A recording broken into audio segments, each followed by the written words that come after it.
किसी की गरीबी पर हंसना मत, किसी की मजबूरी पर भी मत हंसना, क्योंकि यदि आप हंसे तो जो मजबूरी आज उसके सामने है, कल वो मजबूरी आपके सामने आकर खड़ी हो जाएगी। जो हालात उसके हैं वो हालात आपके बनने में देर नहीं लगेगी। मैंने रंक को राजा होते देखा है और राजा को रंक होते देखा है। जो हमारा जीवन सिखा सकता है, जो हालात सिखा सकते हैं, जो गरीबी सबक देती है ना मेरी माँ, वो कोई कॉलेज नहीं सिखा सकता, कोई प्रोफेसर नहीं पढ़ा सकता। इसलिए समय तो सबका बदलता है। राम अयोध्या के राजमहलों में रहने वाले, पर समय बदला तो नंगे पांव जंगल जाना पड़ा। गुलाब की पंखुड़ियों पर चलने वाली माता सीता, समय बदला तो जंगल की लकड़ियों को काटना पड़ा। लव कुश को अकेले पाल पोस कर बड़ा करना पड़ा। हालात क्या नहीं कराते, मजबूरी क्या नहीं कराती, समय क्या नहीं कराता।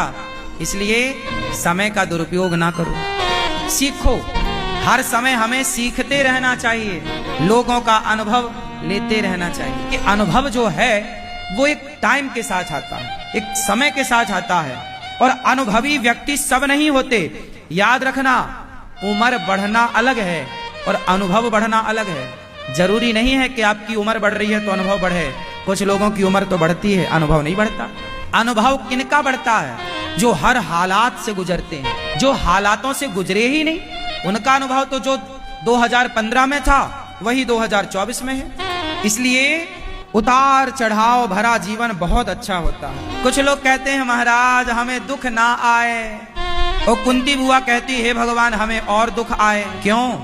क्योंकि दुख जो सिखा देता है ना, वो सुख कभी सिखा ही नहीं सकता। इसलिए जीवन में ये दोनों आना जरूरी है, उतार चढ़ाव। दुख व्यक्ति को मजबूत करता है, सुख व्यक्ति को कमजोर करता है। दुखी होंगे आप तो शारीरिक और मानसिक दोनों रूपों में आप मजबूत होंगे। आज मानसिक बीमारियां गरीबों को नहीं है, मजदूर को कोई मानसिक बीमारी नहीं है। सारी मानसिक बीमारियां अमीरों को है। शारीरिक बीमारियां गरीबों को कम है, अमीरों को ज्यादा है। क्यों? क्योंकि गरीबी व्यक्ति को मजबूत बनाती है शारीरिक और मानसिक दोनों रूपों में, और अमीरी तुरंत आपको खोखला करती है। ये बड़े बड़े महलों के बड़े बड़े हाथी सब देखने के हैं। बाहर से बड़ा महल है, बड़ी गाड़ी है, अंदर झांक कर देखो सब खोखला है, दिखावा है।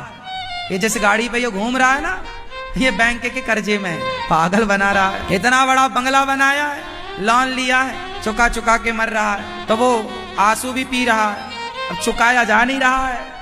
पत्नी को कभी धोखा ना देना, स्त्री को धोखा देना मतलब ईश्वर को धोखा देना है।